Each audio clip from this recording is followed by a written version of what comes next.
Wow, guys, what a Thursday it has been so far. Woo! Hi, everyone. I just burrowed here from my house. I'm glad I don't look very dirty or worse for wear. It's great. Good morning. Wade says, oh yeah, here we go. How was that intro?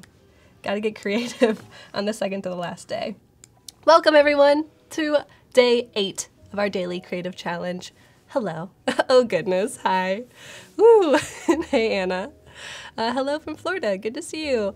I'm Kathleen. If you didn't know, I'm your host for these last 2 days of the Photoshop Daily Creative Challenge. I've been your host for the last couple days too as well, but we're almost wrapping up. It is exciting. It's sad. It's bittersweet.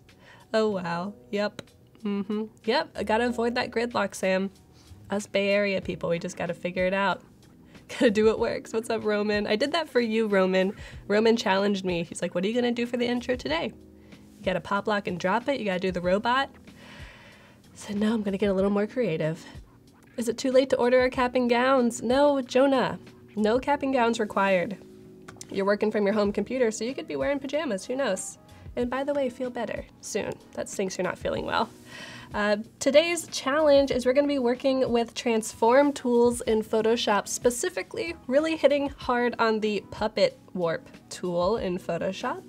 It's kind of a secret unsung hero of the app. I know people use it a lot in Illustrator, but it also exists in Photoshop, which is amazing. We're going to be touching on the other transform tools as well, just kind of showing you where they are, but we're really going to focus on puppet warp. Alexandra, hello. Ariana. For tomorrow, you should moonwalk into the scene. Paco's gonna have to animate me doing that because I don't think my moonwalk would be very good. All right, so if you are just joining, like I said, we only have 2 days left, but feel free to still join the community by joining our Discord server. So if you go to bit.ly/B, Discord, PS Discord, that will take you to our beautiful community that exists on Discord. It's pretty similar to Slack if you're not familiar. You can chat, you can get design feedback. I have it open right here. You can ask questions, and Tim has been posting these amazing kind of tip of the day for obscure Photoshop workflows. So those are really cool. Great job, Tim. If you want to check out more of those, you can click the pinned messages icon right there, and you'll see all of them for that channel. After this stream, it's going to be the same as it was in the last 2 days, where if you post your work in design feedback until 11 a.m. Pacific time, at 11, I'm going to jump on the voice chat and give some audio feedback for you all. So if you post in the next 2 hours from 9 to 11, you might get some feedback from me. Very cool. Oh, Alexandra, I'm glad that you liked it. Susanna says, Discord is much better than Slack. Glad that you're digging it. That's awesome. As always, we gotta do our morning beverage check. What y'all got in your cups and your thermoses? I got some tea and I have some coffee. Classic 2 drinks. All right, let us jump into Photoshop and get the party started. So here we go. This is the starter file that we've provided for you today. It is just 4 characters in their kind of puppet, to-be animated form with their arms and their legs just outstretched, and they're looking a little bit static. So how can we take some static characters and make the scene more dynamic? Well, we can use puppet warp, and we can land on something like this, which is really cool, and it seems like I just drew them this way, right? By the way, I did draw this. It was a lot of fun. I was really flexing my nerdy video game archetypes muscles. Thanks, Sam. Glad you like it. Alexandra is drinking Diet Coke. Ooh, that's a dangerous liquid for sure. Okay, so how do we go from static images to this party? Thanks, Daniel. Glad that you like it. Puppet warp is super cool, and someone in chat was saying, I think it was Craig, that he uses it all the time. So I'm glad that someone has been getting a lot of use out of it, and hopefully you will too after this. So I'm gonna open up my live starter file that you all have access to. If you want to download it, just click on the challenge tab over here on be.net/live, and you will get this PSD. So it's broken down into really simple layers. We just have the background. I have it turned off, but you can turn it on and off as you see fit. You can use your own background, you don't have to use this. We got our monster doge, we got our bird rogue, our fish mage, and our frog knight. And I'm just gonna go ahead and make these little guys more dynamic. I do wanna also note that you don't have to use an illustration. I just am a digital painter, so I thought might as well make a painting. But you can use this for photography, you can use it just for designs. If you're shooting a model and you want their arm to be bent like this instead of like this, you can just do it with Puppet Warp instead of having to pay them and get more studio time and pay for your lighting and all that good stuff. Why does the yellow one only have 3 legs? Victoria, why not? You know? Okay. So let's jump into transform tools. I am going to first work on Monster Dog. So I'm clicking on that layer. And one thing you will notice is that all of these layers are smart objects. I'll make them not smart objects so I can show you how to make them smart objects. Smart objects will make it so when we do the puppet warp, it is non-destructive. It's just acting like a mask, and we can easily revert back to our original form if we'd like to. So the way that you convert a layer or an image to smart object is you right click on the layer name, convert to smart object. It's that easy. Yeah, Kita, my monster dog does have one single high heel on, and they're rocking it. Whoops. So if you go one by one, make these bad boys smart objects. Good to go. We're gonna go back to Monster Dog. Now, if I wanted to transform this in a little bit of a more simple way, I could just go up to Edit, maybe, Edit, Transform, and here is where you're gonna find a lot of your transform tools. We talked about them during the mock-up day, how you might need to use Distort to change the perspective of an image. You can use Warp, and that will make this really simple mesh for you to kind of grab things. So this doesn't really work when you have more detailed characters like this.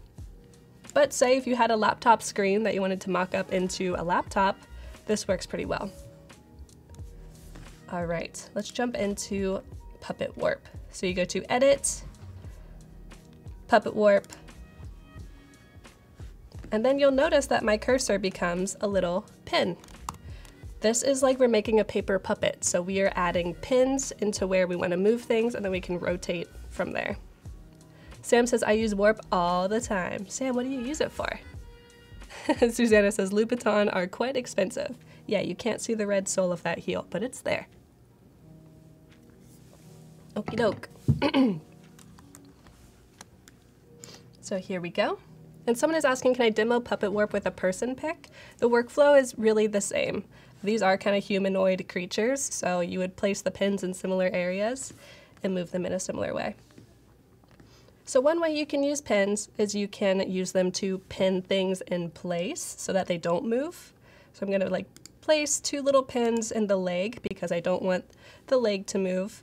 But then I'm gonna place one right in the middle of the meat, hold down Option, and that's going to make the rotation circle appear.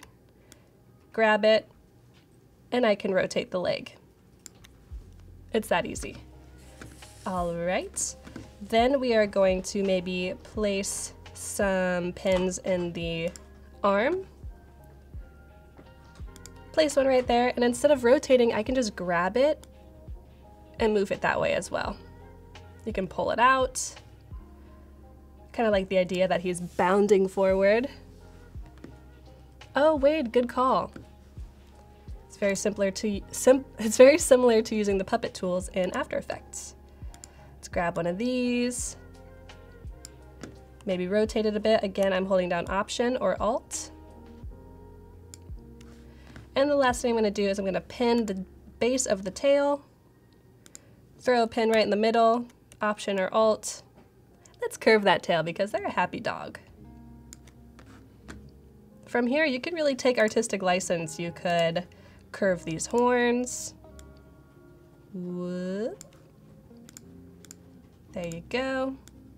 And you'll notice I'm usually using 3. 3 is often the necessary amount of pins to make kind of a successful warp. but you can play around with adding more or less. Notice that my top bar looks the way it does in my mode. I have it set to normal. You can change it to distort or rigid depending on what kind of movement you want to create. I have my density set to normal, and I might even go to more pins so that it allows me to add more pins as I'm going. Yeah, take those liberties.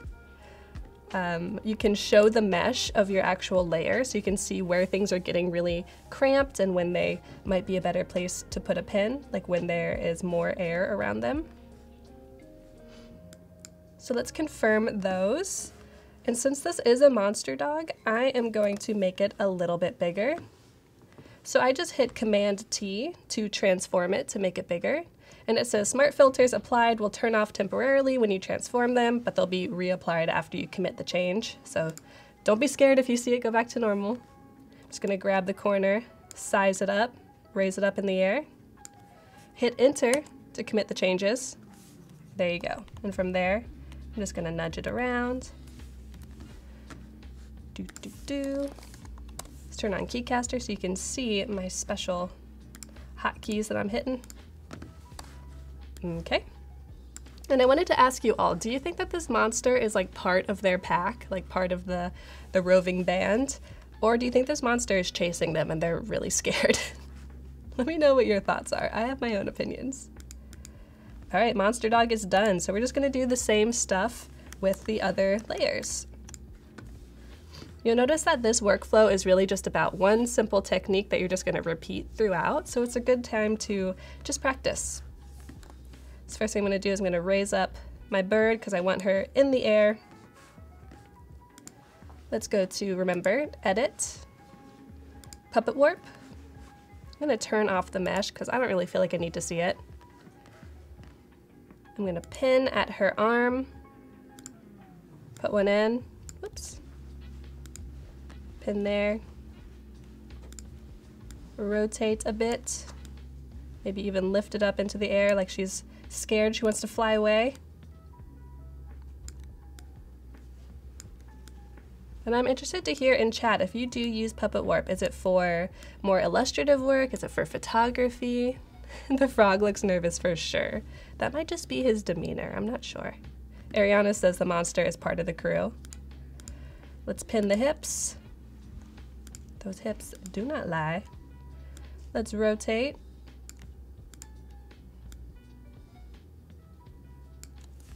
Awesome. Whoops. And I'm going to commit these changes by just hitting the check mark. Boom. That dog has his eye on that bird. Poor bird. You don't stand a chance. You've never used it before, honestly? Nice, Victoria. Hopefully you do now. Hopefully you play around a bit with this. And you'll notice, like I said, remember when I said making it a smart object turns it into a non-destructive workflow? Here it is. Here is the smart filter that appears when we make this a smart object. So if we were to just turn off Puppet Warp, it goes back to normal. We could even mask in the original formation, although I'm not sure that would work super well for this. All right, let's move on to fish. Edit, Puppet Warp. Thanks, Dee. Glad you think so. She says, I'm really getting involved in this story. You guys should tell me the story in chat. Where are they from? What's their story? Why are they in this cave? So I wanted to, let's pin the legs and the arms. I want to make it look like the fish is running. Let's rotate a bit so that looks more normal. Maybe that doesn't look super normal. There we go. Let's throw in the knee because that is where a joint is. Bend it. I'm gonna grab this tail and just kind of pull it out a bit. Maybe rotate it. Throw in the knee. And then pull it up. Maybe rotate it back. There we go. Puppet Warp, yes please. Let's move it up into the air a bit. Look like he's really running. Running for his life. Lalani says, hiding from the evil king. Ooh, is the dog the evil king? Who is this evil king? Is he really that evil, or is he just misunderstood? All right, now let's work on Frog Knight, the most nervous of them all. One thing that I did on purpose when designing this Frog Knight is I really wanted to be able to warp this feather. So let's drop a point here. I'm holding down Option, remember, to make the rotate circle appear. Whoa, and it makes the rest of him rotate because we don't have any pins anywhere else. So let's step back, drop some more pins to keep him safe where he is. Let's try that again. There we go, perfect. Hi, Lindsay. Could it be an evil queen? It could be. Kita. It has heels, yes. I'm not gonna say an evil king could not wear heels though, because that's totally possible. All right, let's rotate these knees, make it look like this frog is just running little legs into the ground. There we go. And we will put the arm like that, drop a pin, holding down Option. Put an arm like that, rotate it back, pull it back in a bit so it doesn't look so warped. And I'm even going to rotate the head a bit so it looks like he's almost got whiplash. He's running so fast. Whoa. Oops, dropped a pin when I didn't mean to. If you do want to delete a pin, you can just hit delete, literally, or you can click on it and click remove all pins or cancel puppet warp. All right, let's rotate it one more again. There we go. Commit the changes by pressing enter. I'm just gonna move them up into the air. Let's zoom back out and see how our scene looks. Awesome. Now let's make these characters fit together a little bit better. Rotate him in here. Maybe grab Fish Mage. Maybe make Fish Mage a little bit bigger. And then maybe we make Bird Rogue a tiny bit bigger as well. I'm excited to see when you're working on today's challenge, if you just practice with this, that's fine. Or if you were to find your own character, say on Adobe Stock, or an image of yourself, just standing with your arms outstretched, how you warp it. Interested to see. So I'm assuming the characters were made in Illustrator. Actually, Craig, they were made in Photoshop. I just painted them. I used the Kyle Webster brushes, of course. But yeah, made in Photoshop. If you're thinking Illustrator because of these kind of vectory shapes in the background, I just used the lasso tool and filled it with color. Really only using workflows that we've gone over in the last week and a half. Let's see what happens to him. I'm curious. I'm curious too. So from there, let's just get this saved. We can get it exported. I'm gonna crop this in just a little bit too, using my crop tool by tapping C. Let's export it. Size it down quite a bit. Let's do 800. Doesn't need to be big for Behance. Kita, thank you. I figured I don't get to draw super often, so why not sneak some drawing into this challenge? You did it on Procreate? Nope, just Photoshop. I was using a tablet. I have a Wacom Medium Intuos Pro that I was using. Just use my desktop. Okay, back to Behance. Oh, I was looking at all of my drafts. Look at all these projects that aren't public on my page. Wow. Look at all that. All right, let's edit our projects. They're all running from her lovely slimy licks. That's fair. Let's add our image from day 8. Remember, organization is key. There we go. Thanks, Patricia. Hi, Gretchen. Good to see ya. And let's say day 8. Keycaster, you're too much. Day 8. Puppet warp. And I might even show the original version as well. Let's do that. Let's upload the demo asset. Oops, did I just upload the same thing twice? Yup. Silly me. Replace image, super easy. That's what we wanted. Cool. So people yesterday in the Discord were talking about how their work might not be showing up when you search for a PS Daily Challenge. Just make sure when you're editing your project, if you were to go into settings, in discoverability, make sure that PS Daily Challenge is here in the keywords. Then you can also add other keywords. So these act like hashtags like on Twitter or any other social media. So you could say puppet warp, you could say digital painting, practice, all kinds of good stuff. Let's save it.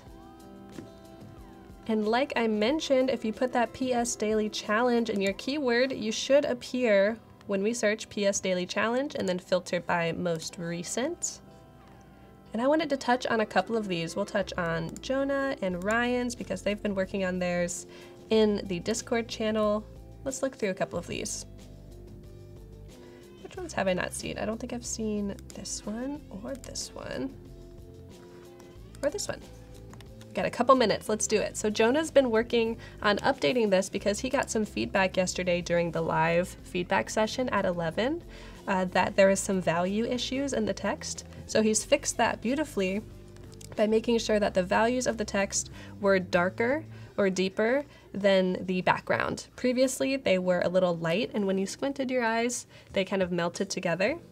But since he's deepened those values, now it's very readable, has a good flow. Awesome job, Jonah. This is super cool. Ryan has been posting this in Discord, how he has integrated the glitch effect, blurring, all kinds of cool stuff in this. So taking a really classic photo and making it seem almost futuristic. Someone in Discord said it looked like he was fighting a hologram and the hologram was kind of phasing out or glitching, like Vanellope. Very cool. All right, this is by Janina. And I think this is from day 2, the futuristic postcard. I love this composition. It's otherworldly, it's cool, it has some graphic elements, but it's not too overbearing. Really nice. What do you all think? I think the composition is really well laid out as well. I think out of the two, I actually prefer the top one. I'm not sure about the inverted color here. Maybe in the mountain it's okay, but once there's a human involved, it starts to feel a little, I don't know, not strange, but I think I just prefer it on the top. Nice. Oh yeah, we did look at this one yesterday. Nice job, Gerard. I remember this. Good job blurring. Cool, so this is by Paul. I wish you were somewhere else but here. Nice glitch effect, cool composite. Oh, Paul was sharing this on Discord as well. Said, why mock it up on a computer when you can mock it up on a billboard? Nice blurring. Textures, this adds kind of a more fun, friendly vibe to it. Nicely done. Megan has some beautiful submissions. It's really cool to see you all practicing the techniques and then taking it to be your own. This awesome addition of adding this arrow element. This looks like a real logo for something. Nice. The greatest battle of our time. Cool. I'm wondering if you added this in or if this was already there. You even mocked up the wish you were here back here. You're thinking of everything. Nice.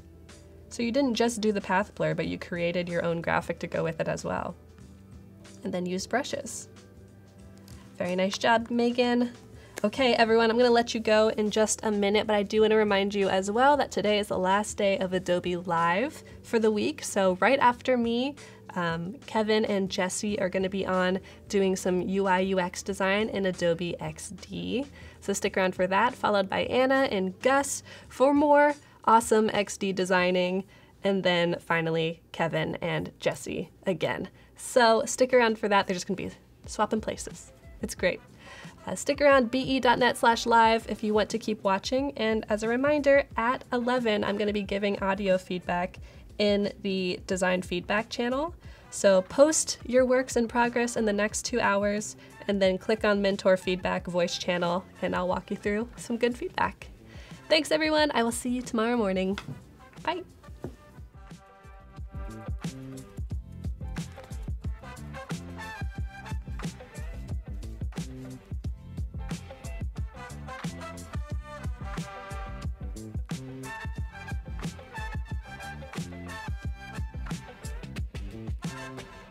Let the love flow on, baby. Let the love be free.